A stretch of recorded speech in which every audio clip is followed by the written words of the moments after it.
Today we're going to be talking about how to handle your trumpet. Your trumpet's a new instrument to you, your folks just went out and picked one up, you're excited to go, and you want to make sure you do everything the right way. So I'm going to walk you through step by step to make sure that your first trumpet playing experience is done in a way that will be safe to you and safe to your instrument and build good habits for the future. So first things first. Here's my trumpet case. You can see that there's a brand name on it. It says Reynolds. And Reynolds is an older instrument manufacturer, so you probably aren't getting too many more Reynolds instruments in there. But I do. The companies that make your instrument really want everybody to know that it was made by them, so they advertise with a label like that on the case. That's important to you because that's how you'll know the instrument's right side up. If you open it upside down, it'll fall out, fall on the floor, and maybe get dented. Second thing you should know, I always have my students put their instruments together sitting on the floor the first time. The reason is if it's already on the floor, it can't fall any farther. Right now I'll be putting mine on a table, which is the next best thing, and it's a little bit easier for me because I'm an old man. So, the first step is we make sure the instrument's right side up. To also remind myself, I've also put my own name on a piece of tape. Some students like to do that, and sometimes they don't. Next step, we flip the top of it forward, and we're left with the instrument right here. You can see that mine has two pieces inside, the instrument itself and the mouthpiece. My mouthpiece has some different colors on it, has a gold rim. You'll also notice that my instrument isn't actually a trumpet, it's a cornet, but they work exactly the same way. And for my students, I recommend cornet over trumpet if it's an option. It's a tone quality difference. People will disagree with me, that's okay. So the first thing that we're going to do is take a look at this mouthpiece. The mouthpiece is where all the sound is generated by what you do with your lip. So before we worry about holding it or putting it together, we need to make sure that we're going to have the good habits to create a decent sound.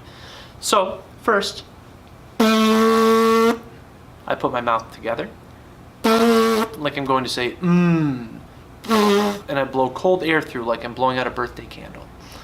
When that happens, you'll notice some things don't occur. This doesn't happen. I don't pout my lips forward like this.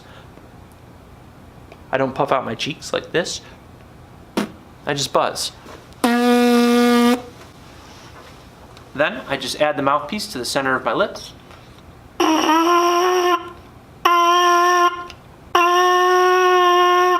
And I've got a sound.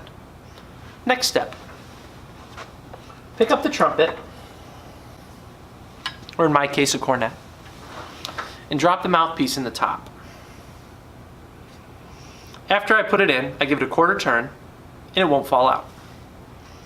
If I pull, it still won't come out. I have to twist again and it'll come out then. You don't have to twist more than that, just a little tiny one. Let's talk about your hands now. Holding the trumpet is more complicated than you would think. Let's start with the easy hand, which is the right hand, the one that is going to be responsible for the valves. These three fingers will do most of the work. They go on top of these three valves.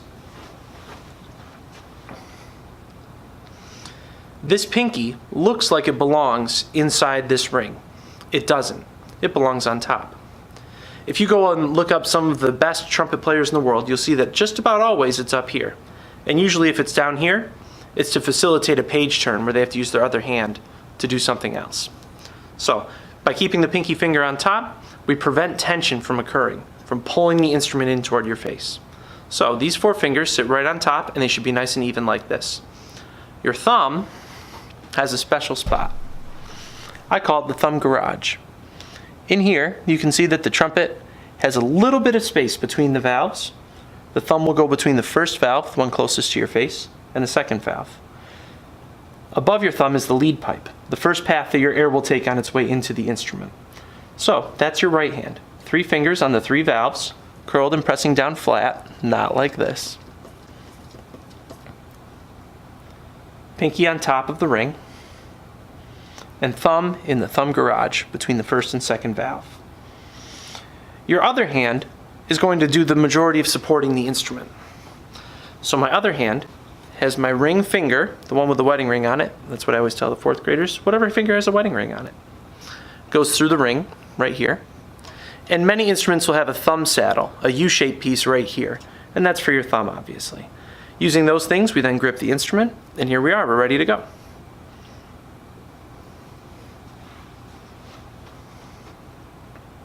Time to make a sound. When you're going to make a sound on the trumpet, don't think about blowing hard air through the instrument. Just think about your buzz.